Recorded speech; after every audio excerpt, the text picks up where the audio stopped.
Okay, so ഞാൻ നമ്മുടെ പോക്കോ എന്ന ബ്രാൻഡിനെ കുറിച്ച് ഇങ്ങനെ ചിന്തിച്ചുകൊണ്ടിരിക്കുകയായിരുന്നു. വളരെ വിയർഡായ, വളരെ വിചിത്രമായ ഒരു സിറ്റുവേഷനിലാണ് ഇപ്പോൾ ഇരിക്കുന്നത്. ഓക്കെ, കാരണം ഫസ്റ്റ് വന്നപ്പം ഒരു ബ്രാൻഡ് പോലല്ലായിരുന്നു, പോക്കോ ഫോൺ എന്നൊരു സെഗ്മെൻ്റ് ആയിരുന്നു. പിന്നീട് അവരൊരു സബ് ബ്രാൻഡായി, പിന്നെ ഒരു സെപ്പറേറ്റ് ബ്രാൻഡായി മാറിയെങ്കിലും ഇപ്പോൾ 2 വർഷമായി. പോക്കോ F1 ഇറങ്ങിയിട്ടല്ല, പോക്കോ X2 ഇറങ്ങിയിട്ട് 2 വർഷമായി. എന്നിട്ട് ഇപ്പോഴും അതേ റീബ്രാൻഡിങ് ആണ് ചെയ്തുകൊണ്ടിരിക്കുന്നത്. പണ്ടൊക്കെ അത് ഓക്കെ ആയിരുന്നു, കാരണം നമുക്ക് അറിയില്ലായിരുന്നു ചൈനയിൽ ഏതൊക്കെ ഫോൺ വരുന്നുണ്ട്, അങ്ങനെ ആരും നോക്കാറില്ല. പക്ഷേ ഇപ്പോൾ അങ്ങനെയല്ല, ഇപ്പോൾ മിക്ക എല്ലാവരും നോക്കാറുണ്ട്. നമുക്ക് എല്ലാവർക്കും അറിയാം, റീസെൻ്റ്ലി റെഡ്മി നോട്ട് 11 സീരീസ് അവർ ഇറക്കിയിട്ടുണ്ട്. ചൈനീസ് മാർക്കറ്റിന് വേണ്ടിയുള്ള ലോഞ്ച് ആയിരുന്നു. ആ സീരീസിലുള്ള റെഡ്മി നോട്ട് 11 ഉണ്ടല്ലോ, അതിൻ്റെ എക്സാക്റ്റ് ഡിറ്റോ കോപ്പിയാണ് പോക്കോൻ്റെ പോക്കോ M4 Pro 5G. റീബ്രാൻഡിങ് ഒരു ഇഷ്യൂ അല്ല, റീബ്രാൻഡിങ് ചെയ്തോട്ടെ, പക്ഷേ അതിനൊരു പരിധിയില്ലേ. പോക്കോ ഇപ്പോഴും ഒരു സബ് ബ്രാൻഡ് ആയിരുന്നെങ്കിൽ നമുക്ക് മനസ്സിലാക്കാൻ പറ്റും. പക്ഷേ ഗ്ലോബലി പോക്കോ ഒരു സെപ്പറേറ്റ് ബ്രാൻഡാണ്. പക്ഷേ ഇപ്പോഴും ആ സെയിം റീബ്രാൻഡിങ് സംഭവമാണ് നടന്നുകൊണ്ടിരിക്കുന്നത്, ഈവൻ ആഫ്റ്റർ 2 years. സോ അതുകൊണ്ടുള്ള സംഭവം എന്താണെന്ന് വെച്ചാൽ, നമ്മൾ പോക്കോൻ്റെ ഒരു ലോഞ്ച് ഇവൻറ്റ് കാണുമ്പോൾ നമുക്കറിയാം ഇത് റീബ്രാൻഡഡ് ഫോണാണ്. സോ പോക്കോൻ്റെ ഇന്നോവേഷനാണ്, അല്ലെങ്കിൽ പോക്കോൻ്റെ ഒരു ഫീച്ചറാണ്, അല്ലെങ്കിൽ പോക്കോൻ്റെ ഫാൻസിൻ്റെ ഫീഡ്ബാക്ക് കേട്ടോണ്ട് ചെയ്ത ചേഞ്ചസ് ആണ് എന്നൊക്കെ പോക്കോ പറയുമ്പോൾ നമുക്ക് മനസ്സിലാവുന്നുണ്ട്. അതല്ല ബേസിക് കാരണം. മെയിൻ കാരണം എന്താണ്? കാരണം റെഡ്മി നോട്ട് 11 സീരീസിൽ, അല്ലെങ്കിൽ റെഡ്മി നോട്ട് 11 എന്ന ഫോണിൽ അതൊക്കെ ഫീച്ചേഴ്സ് ആയതുകൊണ്ടാണ് പോക്കോ M4 Pro എന്ന ഫോണിൽ ആ ഫീച്ചേഴ്സ് വന്നിരിക്കുന്നത്. എനിവേ, നമുക്ക് ഈ ഫോണിൻ്റെ സ്പെസിഫിക്കേഷൻസും ഫീച്ചേഴ്സും ഡീറ്റെയിൽസും ഒക്കെ നോക്കാം. അവിടെ ഞാൻ ഈ ഒരു സംഭവം കുറച്ചും കൂടി എക്സ്പ്ലെയിൻ ചെയ്ത് തരാം. ആ ഒരു വിയർഡ് ഫീലിംഗ് ഞാൻ കുറച്ചും കൂടി എക്സ്പ്ലെയിൻ ചെയ്ത് തരാം. ഓക്കെ, സോ വീഡിയോ അവസാനം വരെ കാണുക. നിങ്ങൾ കണ്ടുകൊണ്ടിരിക്കുന്നത് മിസ്റ്റർ പെർഫെക്റ്റ് ടെക് എന്ന യൂട്യൂബ് ചാനലാണ്. ഞാൻ അടുത്ത വീഡിയോ ഇഷ്ടപ്പെടുകയാണെങ്കിൽ വീഡിയോ ലൈക്ക് ചെയ്ത് ചാനൽ സബ്സ്ക്രൈബ് ചെയ്യാൻ മറക്കണ്ട. കൂടുതൽ സമയം വേസ്റ്റ് ചെയ്യാതെ ലെറ്റ്സ് റോ. ബേസിക്കലി ഇന്ന് പോക്കോ M4 Pro 5G എന്ന ഈ ഫോണിൻ്റെ ഗ്ലോബൽ ലോഞ്ച് ആയിരുന്നു. പക്ഷേ ഉടൻ തന്നെ ഇന്ത്യ ലോഞ്ചും ഉണ്ടാവും. മിക്കവാറും ഈ മാസം നവംബറിൽ തന്നെ ഇന്ത്യയിലേക്ക് വരാൻ ചാൻസ് ഉണ്ട്. Let's wait and see. ഇന്ത്യയിലേക്ക് വരികയാണെങ്കിൽ എക്സാക്ട്ലി സെയിം ഫോണായിരിക്കും. പോക്കോ M3 എന്ന ഫോണിൻ്റെ ഡിസൈനിൽ ഒരു വ്യത്യാസം ഉണ്ടായിരുന്നു. ഒരു പുതിയൊരു സെറ്റപ്പ് എല്ലാവർക്കും ഇഷ്ടപ്പെടില്ല, പക്ഷേ സ്റ്റിൽ ഒരു ഫ്രഷ് ഫീലിംഗ് ഉണ്ടായിരുന്നു. ഈ ഒരു ഫോൺ ബേസിക്കലി, ഈ ഫോണിൻ്റെ ഡിസൈൻ നോക്കുകയാണെങ്കിൽ റെഡ്മി നോട്ട് 10 11 പിന്നെ പോക്കോ M3ൻ്റെ ഒരു മിക്സ്ചർ പോലെ നമുക്ക് തോന്നും തീർച്ചയായിട്ടും. കാരണം ആ ഒരു വലിയ ക്യാമറ മോഡ്യൂൾ പോക്കോ M3ൻ്റെ ക്യാമറ മോഡ്യൂൾ പോലെയുണ്ട്. പക്ഷേ ആ മെയിൻ ക്യാമറ മോഡ്യൂൾ, അതായത് ലെൻസൊക്കെ, അതായത് camera module exactly Redmi Note 11, അതായത് ചൈനയിൽ ലോഞ്ച് ചെയ്ത റെഡ്മി നോട്ട് 11ൻ്റെ എക്സാക്റ്റ് കോപ്പിയാണ്. കാരണം റീബ്രാൻഡഡ് ഫോൺ ആയതുകൊണ്ടാവാം. എനിവേ എക്സാക്ട്ലി സെയിം ഒരു സെറ്റപ്പിലാണ് വരുന്നത്. നിങ്ങൾ റെഡ്മി നോട്ട് 11ൻ്റെ ഡീറ്റെയിൽഡ് വീഡിയോ കണ്ടിട്ടില്ലെങ്കിൽ തീർച്ചയായിട്ടും കാണുക. 3 കളർ ഓപ്ഷൻസിലാണ് വരുന്നത്. Power black, cool blue and Poco yellow. പ്ലാസ്റ്റിക്കിൻ്റെ ബാക്കാണ്, പ്ലാസ്റ്റിക്കിൻ്റെ ഫ്രെയിം ആയിരിക്കും. That is okay. ഈ പ്രൈസ് സെഗ്മെൻറ്റിൽ, അതായത് മിഡ് റേഞ്ചിൻ്റെ പ്രൈസ് സെഗ്മെൻറ്റിൽ ഇറ്റ്സ് ഓക്കെ. ഈ ഫോണിൽ വരുന്ന ഡിസ്പ്ലേ നോക്കുകയാണെങ്കിൽ 6.6 ഇഞ്ചിൻ്റെ IPS LCD പാനലാണ് കൊടുത്തിരിക്കുന്നത്. 90 ഹെർട്സിൻ്റെ റിഫ്രഷ് റേറ്റ് വരുന്നുണ്ട്. DCI P3 colour gamut support ചെയ്യുന്നുണ്ട്. സോ ഈ പ്രൈസ് സെഗ്മെൻറ്റിൽ അത് നല്ലൊരു ഫീച്ചറാണ്. DCI P3 colour gamut. 240 ഹെർട്സിൻ്റെ ഫാസ്റ്റ് ടച്ച് സാമ്പിളിംഗ് വരുന്നുണ്ട്. പിന്നെ ഡൈനാമിക് സ്വിച്ചിൻ്റെ ഫീച്ചറും വരുന്നുണ്ട്. എന്ന് പറയുകയാണെങ്കിൽ ഓട്ടോമാറ്റിക്കലി 60 ഹെർട്സ് 90 ഹെർട്സ് തമ്മിൽ ഇത് സ്വിച്ച് ചെയ്തുകൊണ്ടിരിക്കും, ഡിപ്പെൻഡിങ് ഓൺ ദ കണ്ടന്റ്. ഒരു പഞ്ച് ഹോൾ ക്യാമറയാണ് വരുന്നത്. മീഡിയടെക്കിൻ്റെ ഡയമൻസിറ്റി 810 5G ചിപ്സെറ്റാണ് ഇതിൽ കൊടുത്തിരിക്കുന്നത്. പോക്കോ പറയുന്നതനുസരിച്ച് ഇതിൽ ക്ലോസ് ടു അപ്രോക്സിമേറ്റ്ലി 4 lakhൻ്റെ AnTuTu സ്കോർ കിട്ടുന്നുണ്ട് എന്നാണ്. That is good. ഈ ഒരു ഫോണിൻ്റെ പ്രൈസ് റേഞ്ച് വെച്ച് നോക്കുമ്പോൾ നല്ല AnTuTu സ്കോറാണ്. അതിനോടൊപ്പം തന്നെ ഡയമൻസിറ്റി 810 നല്ലൊരു ചിപ്സെറ്റാണ്. ഫസ്റ്റ് റിയൽമി 8S 5Gയിൽ വന്നിട്ടുണ്ടായിരുന്നു, പിന്നെ റെഡ്മി നോട്ട് 11 ഉണ്ടായിരുന്നു. UFS 2.2 സ്റ്റോറേജ് ആണ് കൊടുത്തിരിക്കുന്നത്. LPDDR4X റാം വരുന്നുണ്ട്. ഹൈബ്രിഡ് സിം സ്ലോട്ട് ആണ്. Out of the box Android 11 ആയിരിക്കും വിത്ത് MIUI 12.5. സോ ലേറ്റസ്റ്റ് MIUI 12.5 ഉണ്ടാവും. പോക്കോ പറയുന്നതനുസരിച്ച് ഈ MIUI 12.5ൽ 22% കുറവായിരിക്കും CPU യൂസേജ് കുറവായിരിക്കും. സോ ബാറ്ററി കൺസംഷൻ കുറവായിരിക്കും. 15% പവർ കൺസംഷൻ കുറവാണ്. അതുകൊണ്ട് തന്നെ സോ നമുക്ക് എന്തായാലും നോക്കാം. ഈ ഫോൺ കിട്ടാതെ നമുക്കിതൊന്നും പറയാൻ പറ്റില്ല. ഇപ്പോൾ മിക്ക എല്ലാ കമ്പനികളും ഈ എക്സ്റ്റെൻഡഡ് റാമിൻ്റെ ഫീച്ചറുമായിട്ട് വരുന്നുണ്ട്. ഓക്കെ, സോ എക്സ്റ്റെൻഡഡ് റാം എന്താണ് എന്നറിയില്ലെങ്കിൽ, അല്ലെങ്കിൽ അത് അറിയാം പക്ഷേ അതൊരു ഗിമ്മിക്കാണോ അതോ ശരിക്കും യൂസ്ഫുള്ളായ സംഭവമാണോ എന്നറിയാൻ താല്പര്യമുണ്ടെങ്കിൽ അതിനെക്കുറിച്ച് ഞാനൊരു ഡെഡിക്കേറ്റഡ് വീഡിയോ ചെയ്യുന്നുണ്ട്. നല്ല ഇൻട്രസ്റ്റിംഗ് വീഡിയോ ആണ്. തീർച്ചയായിട്ടും കണ്ടു നോക്കുക. നിങ്ങളുടെ എല്ലാ ഡൗട്ട്സും ക്ലിയർ ആണ്. ഞാനിവിടെ ലിങ്ക് ഇട്ട് തരാം. ഓക്കെ, തീർച്ചയായിട്ടും കണ്ടു നോക്കുക. സോ ഇവിടെ 2 റാം സ്റ്റോറേജ് വേരിയൻസ് ആണ് വരുന്നത്. 4GB വേരിയൻറ്റിൽ 1GB extra as extended Ram കിട്ടുന്നുണ്ട്. 6GB വേരിയൻ്റ് ആണെങ്കിൽ 2GB കിട്ടുന്നുണ്ട്. സോ ടോട്ടൽ നോക്കുകയാണെങ്കിൽ 5GB ആൻഡ് 8GB ആണ്. 50 മെഗാ പിക്സലിൻ്റെ ഡ്യുവൽ ക്യാമറ സെറ്റപ്പ് ആണ് കൊടുത്തിരിക്കുന്നത്.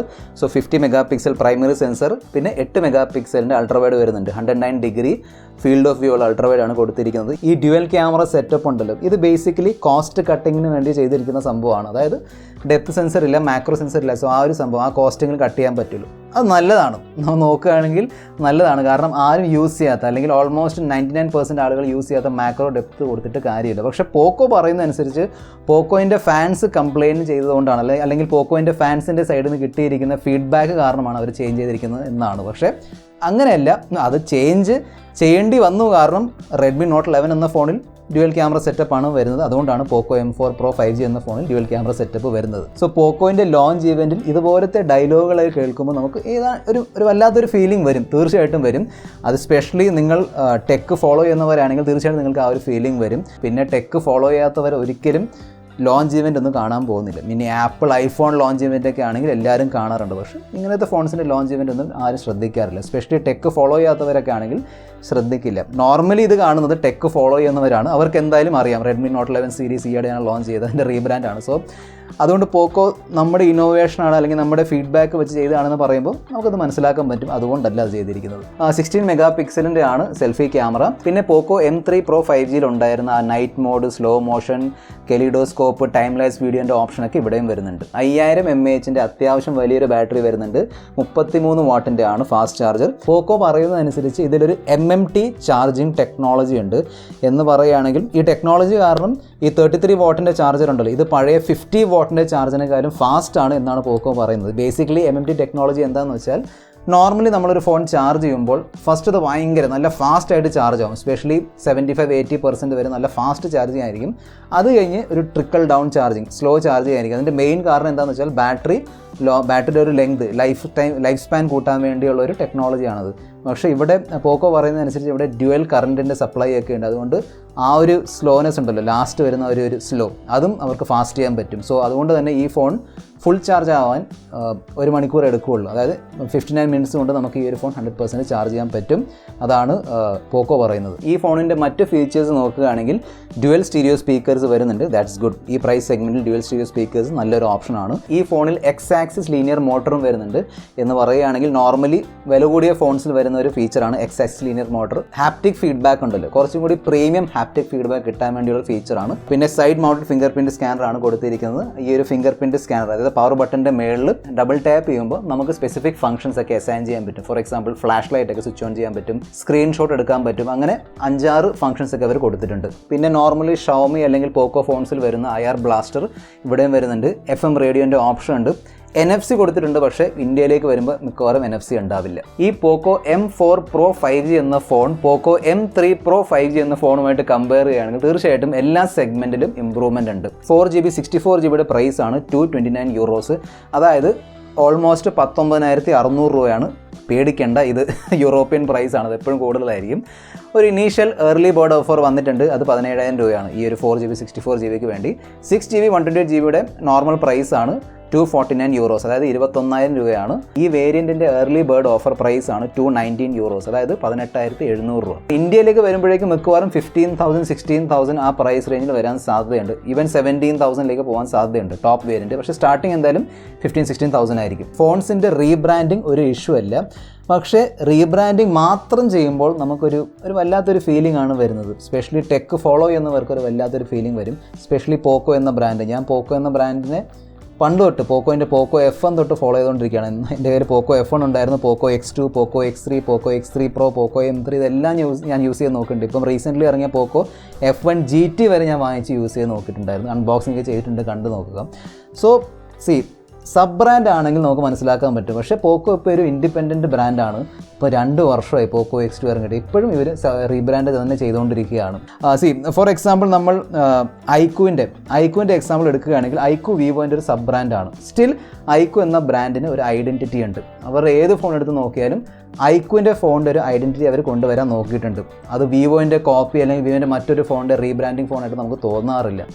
വളരെ നല്ല രീതിയിൽ അവർ ഡിസൈൻ ചെയ്യുന്നുണ്ട്. യുണീക്ക് ഡിസൈൻ, യുണീക്ക് ഒരു സ്പെസിഫിക്കേഷൻ അല്ലെങ്കിൽ പവർഫുൾ ഗെയിമിംഗ് പെർഫോമൻസ്, ആ പോയിന്റ് ഓഫ് വ്യൂ ആണ് അവർ ഉണ്ടാക്കിയിരിക്കുന്നത്. ശരിക്കും പറഞ്ഞാൽ പോക്കോ എന്ന ബ്രാൻഡിനെ ഫൈറ്റ് ചെയ്യാൻ വേണ്ടിയാണ്, അല്ലെങ്കിൽ പോക്കോ എന്ന ബ്രാൻഡിൻ്റെ ഒരു കസ്റ്റമർ ബേസ് ഇങ്ങനെ അങ്ങോട്ടേക്ക് വലിച്ചെടുക്കാൻ വേണ്ടിയാണ് BBK ഇലക്ട്രോണിക്സ് ഐക്യു എന്ന ബ്രാൻഡുമായിട്ട് വന്നത്. അതാണ് ബേസിക് കാരണം. അത് നമുക്ക് അറിയാൻ പറ്റും. അവരുടെ സ്പെസിഫിക്കേഷൻസ്, അവരുടെ കോമ്പറ്റീഷൻ നോക്കുമ്പോൾ നമുക്ക് അറിയാൻ പറ്റും. സ്റ്റിൽ ഐക്യു എന്ന ബ്രാൻഡിന് നല്ലൊരു ഐഡൻറ്റിറ്റി ഉണ്ട് തീർച്ചയായിട്ടും. പക്ഷേ പോക്കോ എന്ന ബ്രാൻഡിൻ്റെ ഐഡൻറ്റിറ്റി അവർ ലൂസ് ചെയ്തുകൊണ്ടിരിക്കുകയാണ്. ഇപ്പം പോക്കോ എന്ന് പറയുമ്പോൾ നമുക്കൊരു പുതുമ ഫീൽ ആവുന്നില്ല. പോക്കോ F1 ഒരു പുതുമയായിരുന്നു, പോക്കോ X2 സ്റ്റിൽ അതുമായി റീബ്രാൻഡ് ആയിരുന്നു, സ്റ്റിൽ ഒരു പുതുമയുണ്ടായിരുന്നു. ഇപ്പോൾ ആ ഒരു ഫീൽ നമുക്ക് കിട്ടുന്നില്ല, ആ ഒരു എക്സൈറ്റ്മെൻറ്റ് കുറഞ്ഞു വരുവാണ്. കാരണം നമുക്കറിയാം അതൊരു റീബ്രാൻഡഡ് ഫോണായിരിക്കും. നമ്മൾ ഓൾറെഡി കണ്ട ഒരു ഫോണിൻ്റെ റീബ്രാൻഡഡ് ഫോണായിട്ടാണ് പോക്കോ വരാൻ പോകുന്നത്, എല്ലാവർക്കും അറിയാം. എനിവേ പോക്കോ M4 Pro 5G എന്ന ഫോണും പിന്നെ പോക്കോൻ്റെ റീബ്രാൻഡിങ് ബിസിനസ്സിനെ കുറിച്ചുള്ള നിങ്ങളുടെ ഒരു കാഴ്ചപ്പാട് എന്താണ് താഴെ കമൻറ്റ് ബോക്സ് എഴുതി അറിയിക്കുക. ഈ വീഡിയോയിൽ ഇത്ര മാത്രം. അടുത്ത വീഡിയോയിൽ നമ്മൾ വീണ്ടും കാണുന്നവരെ this is your friend mister perfect tech signing off. Good bye.